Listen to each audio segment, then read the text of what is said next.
সন্তানের শরীরে দুইটি লক্ষণ দেখলে বুঝবেন সে বদনজরে আক্রান্ত হয়ে গেছে। বদনজর হচ্ছে খুবই ভয়ঙ্কর। নবীজি সাল্লাল্লাহু আলাইহি সাল্লাম জানিয়ে দিয়েছেন, বুখারী শরীফের হাদিস, আল আইনু হাক্কুন, বদনজর হচ্ছে সত্য। অনেকে বদনজরকে বিশ্বাস করতে চায় না। নবীজি সাল্লাল্লাহু আলাইহি সাল্লাম নিজে জানিয়ে দিয়েছেন এবং নবী সাল্লাল্লাহু আলাইহি সাল্লাম আরো বলে দিয়েছেন, বদনজর এতটা ভয়ঙ্কর জিনিস, একটা সুস্থ উটকে অসুস্থ করে রান্নার পাতিল পর্যন্ত নিয়ে যায় এবং একজন সুস্থ মানুষকে অসুস্থ করে কবর পর্যন্ত নিয়ে যায়। এজন্য এই বদনজর থেকে আমাদেরকে বাঁচতে হবে।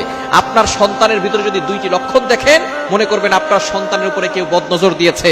অনেক সময় আমরা সন্তানকে খালি গায়ে রাখি, অনেক সময় মানুষকে দেখাতে নিয়ে যাই, সুন্দর সুন্দর পোশাক পরিয়ে ফেসবুকে ছবি দেই, ছবিতে কিন্তু বদনজর লাগতে পারে। আপনি সবকিছু নিয়ে শো অফ করতে যাবেন না। যাদেরকে বেশি ভালোবাসেন তাদেরকে শো অফ করতে যাবেন না। হাজবেন্ডের ছবি আপনি ফেসবুকে দিচ্ছেন, স্ত্রীর ছবি ফেসবুকে দিচ্ছেন, সন্তানের ছবি ফেসবুকে দিচ্ছেন, কন্যা সন্তানের ছবি ফেসবুকে দিচ্ছেন। মানুষের বদনজর লেগে গিয়ে আপনার ছেলেটা অসুস্থ হয়ে যাবে, আপনার মেয়েটা অসুস্থ হয়ে যাবে, আপনার ফ্যামিলি বরবাদ হয়ে যাবে। তখন আপনি বুঝতে পারবেন বদনজর কতটা ভয়ঙ্কর জিনিস। এজন্য বদনজর থেকে বাঁচতে হবে। যদি আপনার সন্তানের শরীরে দুইটি লক্ষণ দেখেন, বুঝবেন তার শরীরে বদনজর লেগে আছে। এক নাম্বার হচ্ছে, আপনি আপনার সন্তানকে খাওয়াচ্ছেন, সে খাবার খাচ্ছে, তারপরও সে শুকিয়ে যাচ্ছে, দিন দিন চেহারা নষ্ট হয়ে যাচ্ছে, দিন দিন শুকিয়ে যাচ্ছে।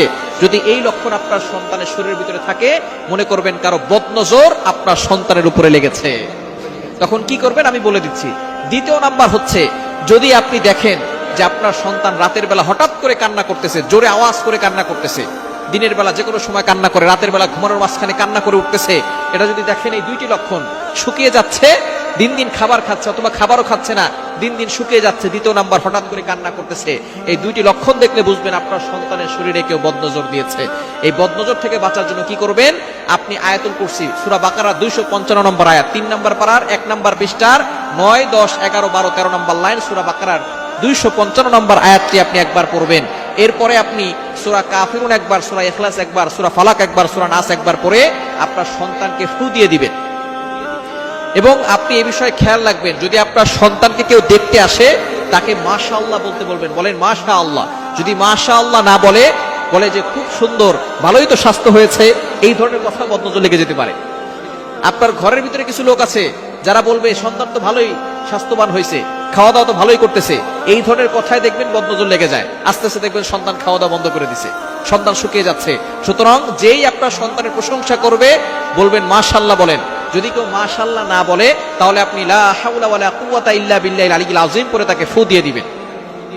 এবং যদি আপনি বুঝতে পারেন যে কারো বদনজর লেগে গেছে, তাহলে আপনি তাকে নিয়ে আসবেন, নিয়ে এসে তাকে গোসল করাবেন। গোসল করানোর পরে তার অবশিষ্ট যে পানিটা আছে সেটা দিয়ে তার কাপড় ধুয়ে, ওই কাপড়টা দিয়ে আপনার সন্তানের মাথায় ঢেলে দিবেন এবং সূরা ফালাক এবং সূরা নাস পড়ে দিবেন। আল্লাহ পাক রব্বুল আলামিন এই বদনজর থেকে তাকে হেফাজত করবেন। সুতরাং এই বদনজর থেকে বাঁচার জন্য শো অফ বন্ধ করে দেন। মানুষের প্রাইভেট জিনিসগুলো মানুষের কাছে বলবেন না, মানুষকে বেশি দেখাতে যাবেন না, তাহলে বদনজর লেগে যাবে, সবকিছু শেষ হয়ে যাবে।